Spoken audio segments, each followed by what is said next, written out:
كيف تكفرون بالله وكنتم أمواتا فأحياكم ثم يميتكم ثم يحييكم ثم إليه ترجعون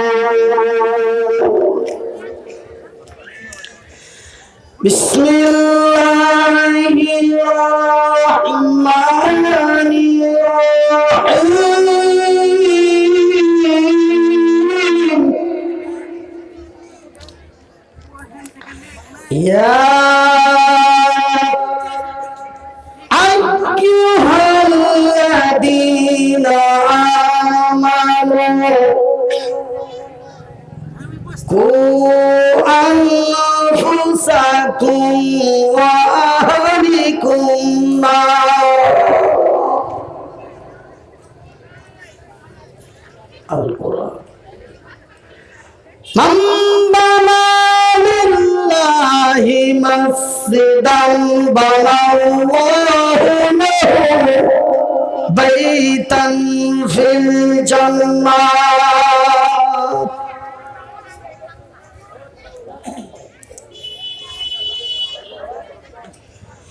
কি হলো আহিলা তুমি কলজে আহিলা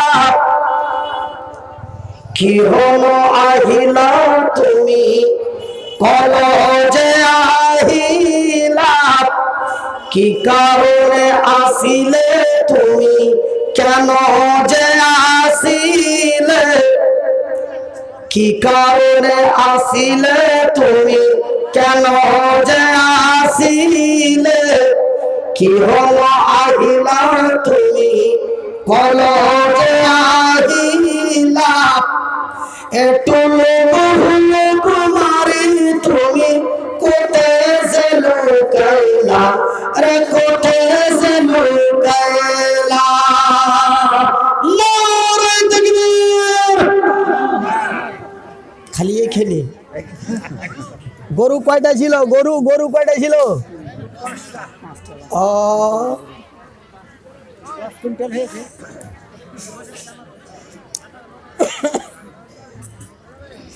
আরো কত আহিলা তুমি আরো কত আহিলা তুমি মক্কাতে জন্মিলা হীরা নামর গাতক তুমি প্রভুকে মাতিলা রে প্রভুকে মাতিলা রে প্রভুকে মাতিলা কি হলো আহিলা তুমি কলজে আহিলা কি কারণে আসিলে তুমি কেন যে আসিলে কি হলো আহিলা তুমি কলজে আহিলা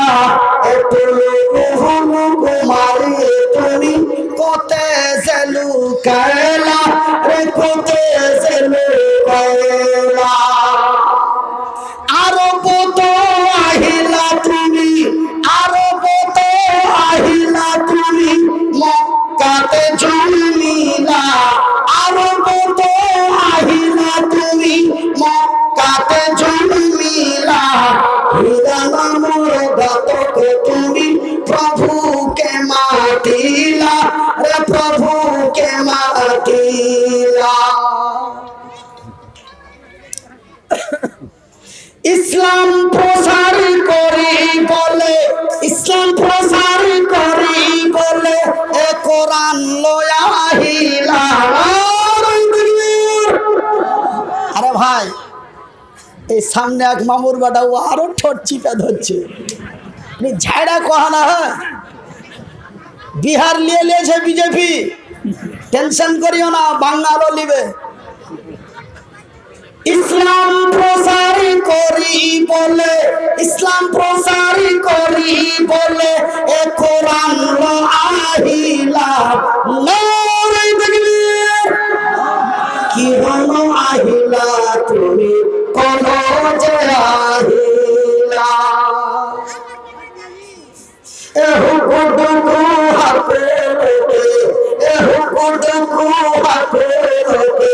তুমি পাহাড়িলা এ হুকুডুকু হাকুকে তুমি পাহাড়িলা কি হন আহিলা তুমি কলজে আহিলা রে কোতে জেলু গায়লা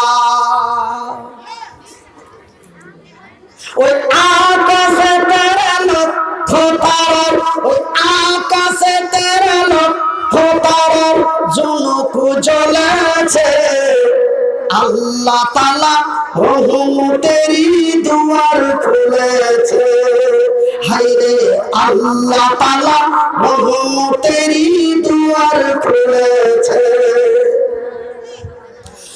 আসবেন নবী দুনিয়াতে লেখা আছে ইনজিলেতে আসবেন নবী দুনিয়াতে লেখা আছে ইনজিলেতে ওই তাওরাতে যাহার ওই তাওরাতে যাহার খবর দিয়াছে নারে বিল্লাহ ওই তাওরাতে যাহার খবর দিয়াছে আল্লাহ তাআলা রহমতেরই দুয়ার খুলেছে ওই বিশ্ব নবীর আগমনে ওই বিশ্ব নবীর আগমনে খুশি যত শিশুগণে শুধু শিশুরা না শুধু শিশুরা না যেই দিন আল্লাহর রাসূল রবিউল আউয়াল মাসে 9 এবং 12 এরকম একটা নিয়ে বিতর্ক রয়েছে ইখতিলাফ রয়েছে কেউ বলে 12 কেউ বলে 9 আমি যেটা বলি 12 বা 9 তথা রবিউল আউয়াল মাসে যখন আল্লাহর রাসূলের জন্ম হচ্ছেন মক্কার মাটিতে সেই দিনটা এত উদাসময় আনন্দময় দিন ছিল যে মায়ের কোলের কচি কচি ছোট ছোট বাচ্চারা বুঝতে পেরেছিল যে মক্কার মাটিতে একজন ব্যক্তি আসছেন তিনি আর কেউ নয় তিনি হলেন রাহমাতুল লিল আলামিন শুধু মায়ের কোলের কচি কচি বাচ্চা এ তো মানুষের বাচ্চা এ তো হয়তো বুঝতেই পারে কিন্তু জঙ্গলের চতুষ্পদ জন্তু গাধা ঘোড়া ভেড়া উট ছাগল এই চতুষ্পদ জন্তুগুলিও বুঝতে পেরেছিল যে আজকে মক্কার মাটিতে একজন ব্যক্তি আছে তিনি হলেন রাহমাতুল লিল আলামিন শুধু জঙ্গলের পশুরা না গাছের ডালের ছোট ছোট বাচ্চাগুলি পাখিগুলি তারাও বুঝতে পেরেছিল যে একজন ব্যক্তি আল্লাহর জমিনে আসছেন মক্কার মাটিতে আসছেন কেউ তিনি আর কেউ নন তিনি হলেন রাহমাতুল লিল আলামিন তো ভাইজান আজকে হয়তো আমি আপনাদের লোকাল ছেলে বা এলাকার ছেলে কিন্তু আমি যখন বাইরে যাই গুয়াহাটি ঢাকা কুমিল্লা রংপুর এমনি করে মিজোরাম শিলচর শিবসাগর গঙ্গাসাগর এই দিকে দূরে দূরে যখন যাও তো স্টেজে আসার আধ ঘন্টা 20 মিনিট আগে থেকেই রাস্তা ক্লিয়ার আর যখন যাই যেই জায়গাটাতে রাখবে ওই জায়গাটা থেকে স্টেজে যখন নিয়ে আসবে একটা বিশাল হইচই আর স্টেজে খালি নারায় নারা নারা নারা করতে করতে মানে এটা কি এটা একটা আনন্দ যে আমরা যেই ব্যক্তির জন্য 4 মাস ধরে অপেক্ষা করছিলাম সেই ব্যক্তি বর্তমান স্টেজে আসছে এই যে একটা আনন্দ এই যে একটা উৎসব তো ওই গাছের ডালের পাখিগুলি সেই দিন নবীর আগমনের আনন্দের উৎসবে তারা গাছের ডালে বসে তারা নবীর আগমনের গান গাইছে তারা আপন ভাষা দিয়ে কি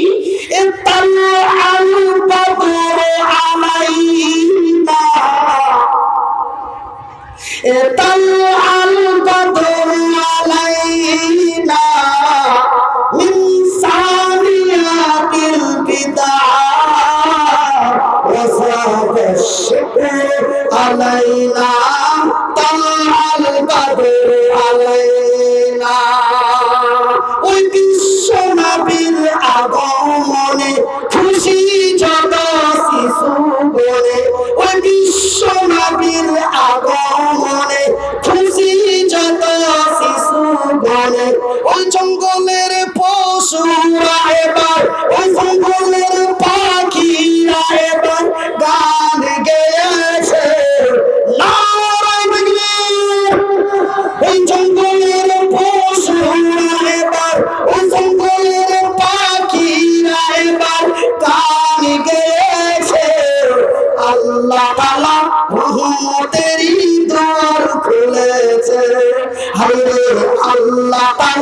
রহমতেরই দুয়ার খুলেছে, আকাশেতে লক্ষ তারা চুমুক জ্বলেছে, আল্লাহ তাআলা রহমতেরই দুয়ার খুলেছে। সম্মানিত আজকের সভার সভাপতি, আগত ওলামায়ে ইকরাম, অত্র এলাকা থেকে ছুটে আসা ইসলাম ধর্মী ভাই এবং বন্ধুরা, বয়োজ্যেষ্ঠ বাবা, স্নেহের কচি কচি ছেলেরা, পর্দায় বসে থাকা মা এবং বোনেরা, সর্বাগ্রে ওই মহান স্রষ্টার শুকরিয়া আদায় করি, যেই মহান স্রষ্টার অশেষ কৃপায়, যেই মহান আল্লাহর অশেষ দয়ায় আমরা মার্চ মাস থেকে এক মহামারী করোনা ভাইরাসের মধ্য দিয়ে এই পর্যন্ত আল্লাহর জমিনে সুস্থ রয়েছি এবং সুস্থ অবস্থায় এই দ্বীনি মাদ্রাসায় উপস্থিত হয়ে বর্তমান টাইম পর্যন্ত বসে আছি। তাই আল্লাহর শুকরিয়া আদায় করে বলি আলহামদুলিল্লাহ। তারপরে আমাদের ধর্মের গুরু, ধর্মের নেতা, দো জাহানের নবী, নবী মুহাম্মদুর রাসূলুল্লাহ বলুন সাল্লাল্লাহু আলাইহি ওয়াসাল্লাম। আমার ভাইরা, পবিত্র আল কোরআনের, হাজি ভাই একটু হেঁটে গেলে যার কাম হয় না, মানে ঠেকিয়া আর কি কাজ হবে, ঠেকিয়া কোনো কাজ হবে। হ্যাঁ, তো ব্যাপারটা হলো যে যাই বা হোক, একটু চেষ্টা করো ভাই, মানে একটু সরে গেলি গল্প শেষ। তো প্রথমে যদি এরকম হয় তবে গরম হওয়ার পরে কি হবে, আরে মামুরা যে কুণ্ডে থেকে গেছে তোরা এত গালা কি লটকাছিস রে। হ্যাঁ হ্যাঁ, তো ভাইরা আমার, বন্ধুরা আমার, আমি পবিত্র আল কোরআনের দুইটা সূরা থেকে ছোট্ট দুটি আয়াত পাঠ করেছি। এই আয়াত দুটিকে সামনে রেখে আপনাদের কাছে কিছু আলোচনা করব। মহান স্রষ্টা আমাকে বলার এবং আপনাদের শোনার পরে আমল করে চলার তৌফিক দান করেন। আমা তৌফিক ইল্লা বিল্লাহ।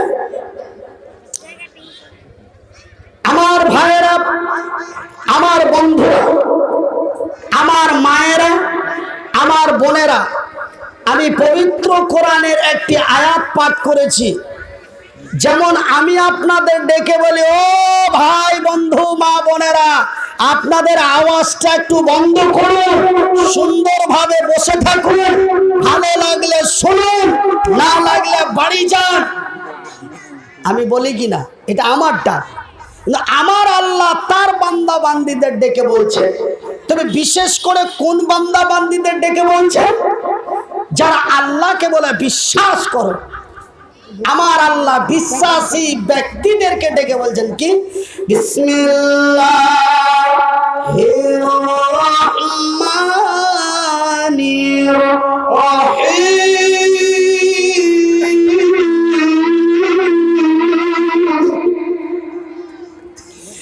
ইয়া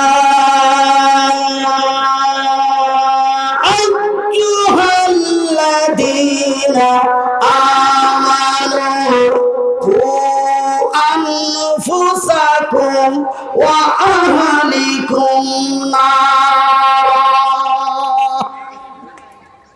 এই মানওয়ালা, আমার আল্লাহ ডেকে বলছেন, এই মানওয়ালা রে বিশ্বাসী গণেরা, যারা আমাকে এক আল্লাহ বলে বিশ্বাস করেছো, যারা আমার সৃষ্টি জগৎকে বিশ্বাস করেছো, যারা আমার নবীকে নবী বলে স্বীকার করেছো, হে বিশ্বের বিশ্বাসী গণেরা, তোমরা বাঁচো এবং তোমার আহাল পরিবারদের বাঁচাও। কোন জায়গা থেকে বাঁচাও? নারা, ওই কঠিনময় জাহান্নামের আগুন থেকে, ওই কঠিনময় হাসরের ময়দানের বিপদ থেকে, ওই কঠিনময় জাহান্নামের আগুন থেকে বাঁচাও। তুমি বাঁচো এবং তোমার আহাল পরিবারদের বাঁচাও। বন্ধুরে, বাড়ি যদিও হরিশ্চন্দ্রপুর হয় না কেন, তবুও যেন আপনারা আমার ভাই, আমি আপনাদেরই ভাই। আপনারা যেন আমারই বোন, আমি যেন আপনাদেরই ভাই। হে আমার ভাইরা, আমার বন্ধুরা, মহান আল্লাহ রব্বুল আলামিনের নবী বলেন, ক্বালান নবী সাল্লাল্লাহু আলাইহি ওয়াসাল্লাম, কুল্লু মুসলিমুন ইখওয়া, এক মুসলমান অন্য এক মুসলমানের ভাই। আপনারা যেন আমারই ভাই, আমি যেন আপনাদেরই ভাই। হাত দুটি জড়িয়ে বলে যায়, বর্তমান দেশের পরিস্থিতি ভালো না। মারে বোনেরে আমার, আর বেশি তাফাল্লিং করো না। আজকে যেখানেই যাই, মানুষ মাথায় হাত দিয়ে টেনশন করে। যেই দিন ভারতের প্রধানমন্ত্রী দ্বিতীয়বার কেন্দ্রে আসলো শ্রী নরেন্দ্র মোদী, সেই দিন বেলা 2-4 পরে মানুষ কপালে হাত দিয়েছিল। আজকে আবার বিহারকে নেওয়ার পরে আবার কপালে হাত দিল, আবার বাংলা নিয়ে নেবে এমন একটি বিশেষ ধারণা। তবুও যেন মানুষ বড় ধারণায়, চিন্তায়, টেনশনে পড়ে আছে। ভাই, আরো একটি টেনশন আমাদের ভিতরে। আমরা হয়তো অনেকেই ভুলে গেছি, এনআরসি মনে হয় হবে না। না না না না, এনআরসি অবশ্যই হবে, অবশ্যই হবে, এর কোনো মাপ নেই। কিন্তু করোনার জন্য একটু থেমে আছে, করোনার জন্য একটু থেমে আছে। এনআরসি হবে, বাংলাদেশ পাকিস্তান পাঠাবে। দিলীপ ঘোষ বলেছে, আমার মতো আর একটা নেতা আছে, কি ওর নাম জি, अमित शाह, एक एक चुन चुन कर इस पार से उस पार भेज देंगे ना। ভাইজান, বন্ধুরা আমার, খবরদার টেনশন করবেন না। আমি যেন আপনাদেরই ভাই, আপনারা যেন আমারই ভাই। আমি মনিরউদ্দিন আপনাদের বলি, টেনশন করার কোনো প্রয়োজন নেই। টেনশন করবেন না, টেনশন করার দরকার নেই। কেন? ইসলাম সেই দিন ছিল, মিডিলেও ছিল, বর্তমানও আছে। কিয়ামত পর্যন্ত ইসলাম আল্লাহর জমিনে থাকবে। মোদি এসেছে, চলে যাবে। বুশ এসেছিল, চলে গেছে। মনিরউদ্দিন আজকে অতি মানুষের অতি আকাঙ্ক্ষিত বক্তা। আজকে মাহফিলে আসে, কালকে মাহফিল থেকে চলে যাবে। কিন্তু ইসলাম তখনও ছিল, মিডিলেও ছিল, বর্তমান আছে, কিয়ামত পর্যন্ত থাকবে। কোনোই টেনশন করবেন না, টেনশন করার কোনো দরকার নেই। কেন? আমার আল্লাহ নিজেই টেনশন করতে মানা করেছেন। আমার আল্লাহ তার নিজের ভাষায় বলেন, বিসমিল্লাহির রহমানির রহিম। আমি টেনশন করতে আপনাদের মানা করছি তা না, আল্লাহ টেনশন করতে মানা করছে। আল্লাহ বলছেন, খবরদার তোরা টেনশন করিস না। তবে একটা টেনশন তোরা কর। সেটা কোন টেনশন? সেটা ওই টেনশন, সেই টেনশনটার কথা আপনাদের বলছি। তবে বর্তমানে এইসব টেনশন করো না, এইসব টেনশন করার তোমাদের কোনো প্রয়োজন নেই। আল্লাহ নিজেই বলেন, বিসমিল্লাহির রহমানির রহিম ওয়ালা তাহিনু ওয়ালা তাহজানু ওয়া আনতুমুল আলাউনা ইন কুনতুম মুমিনিন। নারায়ে তাকবীর। তালবাংরুয়া হরিশ্চন্দ্রপুর থানার লোকেরা, হে লক্ষ্মীঘাট আন্দোল ঘাটের লোকেরা, হে বিশ্ব জগতের নরনারীরা, তোমরা হতাশ হয়ে যেও না, তোমরা চিন্তায় চিন্তিত হয় না। ওয়ালা তাহিনু ওয়ালা তাহজানু, তোমরা চিন্তায় চিন্তিত হয় না, তোমরা হতাশ হয়ে যেও না। তোমরা ভেবো না ওরা 45 আমরা 25, তোমরা ভেবো না ওরা 75 আমরা 25, তোমরা ভেবো না ওরা 70 আমরা 30। তোমরা তোমাদের ঈমানটা মজবুত করো, তোমরা তোমাদের নিজস্ব জায়গাটাতে দাঁড়িয়ে থাকো। তোমরা আমার উপরে তাওয়াক্কালতু আলাল্লাহ, এক আমার উপরে ভরসা করো, নিশ্চয় আমি আল্লাহ তোমাদেরই কল্যাণ করব। নারায়ে তাকবীর। এখানে লিচ্ছাকার বেশিরভাগ হিংসাখোর লোক বসে আছে। বলছে তুমি কেমন করে জানলে যে হিংসাখোর? বলছে আমি ওকে টাকা দিয়ে লেছি, ওকে চিল্লে দিয়ে দেবো, বোকা পেয়েছি ধারা চিল্লাবো। এই কেউ কিছু কয় না। হাজি ভাই মালের রেট জানো? হ্যাঁ, কিচ্ছু কহিনি, চলে এসছি। মাল যদি খালি বর্ডার পার করে দেয় লাখ, থানা পার করে দিল 10, ডিস্ট্রিক্ট পার করলে 15, রাজ্য পার করে দিলে 30, বর্ডার ক্রস করে দিলে কি 1000। আরে খাবারা, আরে আল্লাহ, তোমরা পেয়ে নিয়েছো ফ্রিতে। এটাকে ফ্রি ধরতে হবে, হয়তো কোনটা 2-4 টাকা দিয়ে ফ্রি ধরতে হবে। হ্যাঁ, তো ভাইরা আমার, বন্ধুরা আমার, আপনারা হিংসাম করিয়েন না। একটু আওয়াজ খুলে বলি নারায়ে তাকবীর। আমার আল্লাহ বলেন তোমাদেরই কল্যাণ করব, তোমাদের হতাশ চিন্তা হওয়ার কোনো কারণ নেই। তোমরা টেনশন করো ওই দিনের, যেই দিনটা তোমাদের কাছে কঠিনময় হয়ে আসবে। তোমরা ওই দিনের টেনশন করো, তোমরা ওই দিনের চিন্তা করো, যেই দিনটা তোমাদের কাছে একদিন বড় কঠিনময় হবে, সেই দিনটার টেনশন করো। সেই দিনটার নাম কি? সেই দিনটার নাম হলো হাসর।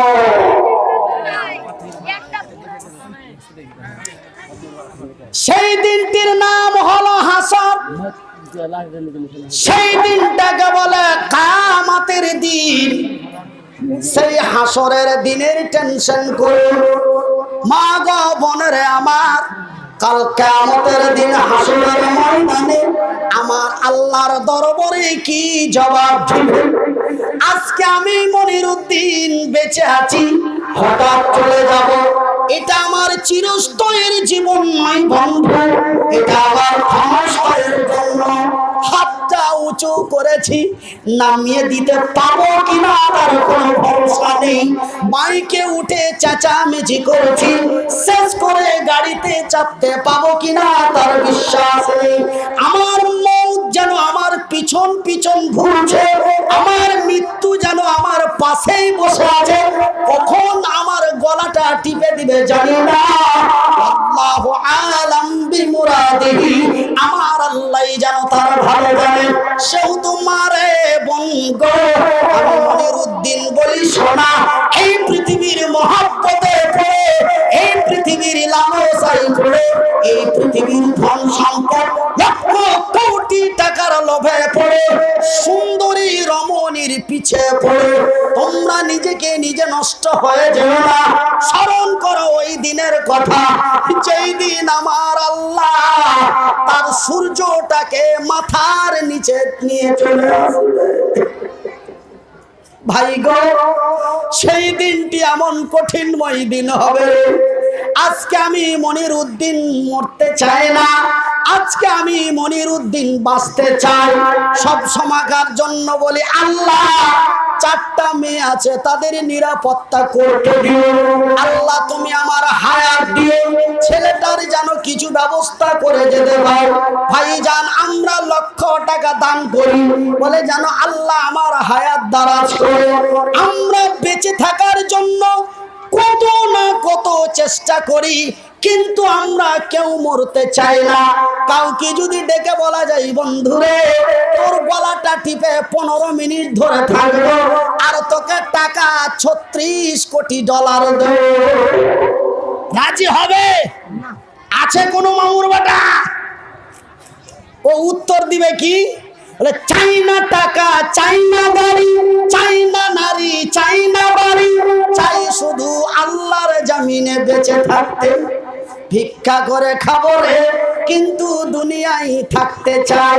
তবে আমরা কেউ মরতে চাই না, কিন্তু আমরা সবাই জানি মরতে হবে। কে জানে না মরতে হবে? মরতে হবে এটা কে জানে না? প্রত্যেকে আমরা সবাই জানি মরতে হবে, কিন্তু আমরা কেউ মরতে চাই না। কি হলো কি হলো? না না চলছে, মাইকো হাসুদা সুদা গরিমে গেছে, আরই গড়িয়ে না হঠাৎ, হ্যাঁ ঝামেলা ঝামেলা আর করিও না। হ্যাঁ তো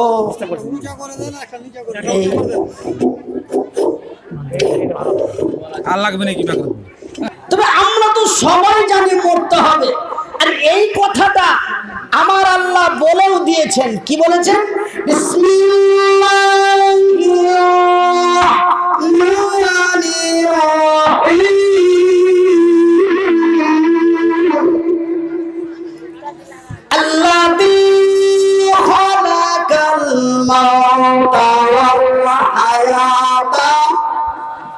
আমি মানুষকে সৃষ্টি করেছি, তারপরে তার মরণ দিয়েছি। তুমি আমার আল্লাহ আগে তৈরি করলেন মরণ, পরে তৈরি করেছেন হায়াত। মহান আল্লাহ পবিত্র কোরআনের কয়েক জায়গায় মানুষকে মরণের কথা বলেছে। তবে আমরা প্রত্যেকেই জানি মরতে হবে, কিন্তু আমরা কেউ মরতে চাই না। কিন্তু ভাই গো, বন্ধুরা আমার, আমার বোনের, আমার মায়েরা, ওই সেই দিন, ওই যে হাসরের ময়দান, যেই ময়দানের জন্য আপনাদের বলি, ওই ময়দান এমন এক কঠিন ময়দান হবে, সেই দিন মানুষ কেউ বাঁচতে চাইবে না, প্রত্যেকেই মাবুদের দরবারে মৃত্যু চাইবে। কেন মৃত্যু চাইবে? কিসের জন্যই বা মৃত্যু চাইবে? কি কারণে বা মরণ চাইবে? সেই দিনটা এমন এক কঠিনময় দিন মা, সেই দিনটি এমন কঠিনময় দিন বলে। ওই যে দেখছেন সূর্যটি প্রায় কতশো কোটি কিলোমিটার দূরে রয়েছে, বিজ্ঞানীরা তা সঠিকই বলতে পারে নাই, একটি আনুমানিক আইডিয়া দিয়েছে। তবে চাঁদের মাপটা সঠিক দিয়েছে, চন্দ্র আকাশের মহাশূন্যের মাপটা সঠিক দিতে পেরেছে, চন্দ্রের মাপটা সঠিক দিতে পেরেছে, কিন্তু সূর্যের মাপটা সঠিক দিতে পারে নাই। কেন? সেখান পর্যন্ত পৌঁছানোর মতো ক্ষমতা আমার আল্লাহ দেয় না। তবে একটি আনুমানিক আইডিয়া করা হয়েছে, এই সূর্য প্রায় 14 থেকে 15 কোটি কিলোমিটার আনুমানিক। তবে ভাই গো, বন্ধুরা আমার, এত দূরের সূর্য, সেই সূর্যের তাপমাত্রা আমি মনিরউদ্দিন যদি সহ্য করতে পারি, ভাই গো, 16 টেম্পারেজে রুমে এসি চালার পরে বলে হাজার আর মা গরম গরম মনে ভাব লাগে, একটু পাখাটাও ঘুরিয়ে দাও। তবে এসির উপরে পাখা, এত তাপমাত্রা তার সহ্য করা যায় না, এত দূরের সূর্যের তাপমাত্রা তা সহ্য করা সম্ভব হয় না। কিন্তু ওই হাসর, যেই হাসরের টেনশন, যেই ময়দানের টেনশন আপনাদের করতে বলি, সেই ময়দানে, সেই হাসরের দিন সূর্যটি মানুষের মাথার উপরে এসে যাবে। কোন রিওয়ায়াতে বলা হয়েছে হাত উপরে, আর কোন রেওয়ায়াতে বলা হয়েছে মাথার বেশ একটু উপরে। আমার মায়ের, আমার বোনেরা, আমি 1 কিলোমিটারই ধরে নিলাম বা 2 হাতই ধরে নিলাম, তবে 1400-1500 উপরে যদি এই অবস্থা, তবে হাফ কিলোমিটার, 1 কিলোমিটার দূরে, 500 মিটার দূরেই তার কি অবস্থা হতে পারে। সূর্যটি এত নিচের দিকে নেমে যাবে, সেই সূর্যের তাপ এমনটাই হবে।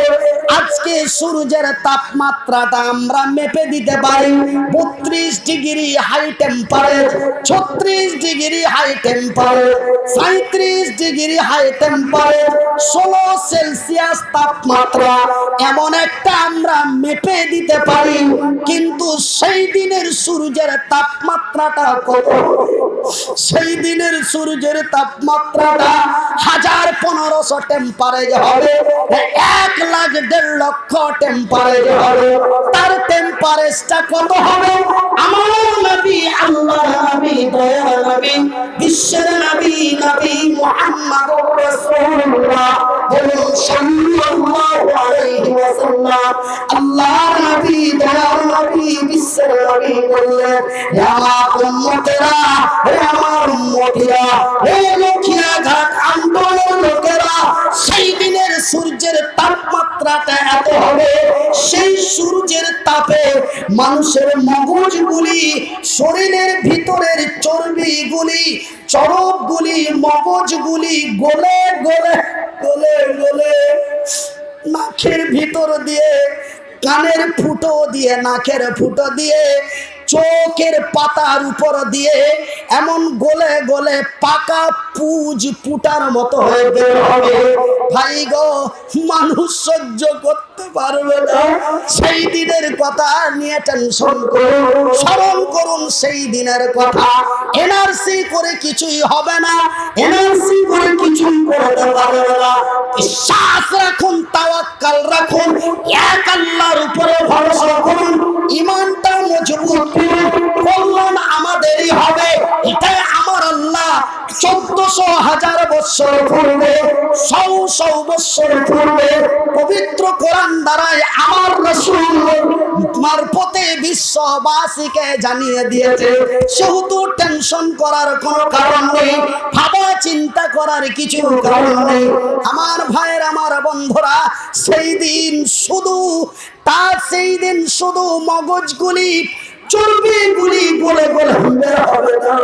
সেই দিনটা এমন হবে রে, যেই পাসিনা, এই যে দেখছেন আমার ঘামগুলি মাথা দিয়ে চুয়ে চুয়ে দাড়ি দিয়ে পড়ে, সেই দিনটা যেন এমনই হবে, শরীরের তাপমাত্রায় ঘামগুলি বেরিয়ে বেরিয়ে পুকুরের জলের মতো আপনার পায়ের নিচে চলে যাবে। সহ্য করা যাবে না, কোনো নিরাপত্তা থাকবে না। আজকে আমি এই ঢেকুলপাড়া থেকে, এই আমডল ঘাট থেকে, লক্ষ্মীয়া ঘাট থেকে বাড়ি যেতে যেতে যদি আমাকে বাংরুয়া পার করে শিমলতলায় ঘেরে ফেলে, 4টা ফোন করব, 50 জনা বাইক নিয়ে, অনেক কিছু নিয়ে উপস্থিত হয়ে যাবে। তবে আজকে আমার সাহায্য করার জন্য বাংলার মাটিতে, থানার মাটিতে, এলাকার মাটিতে শত হাজারো মানুষ আছে। কিন্তু ওই হাসরের ময়দানটি এমন একটা দিন হবে মারে, সেই দিন সাহায্য করার মতো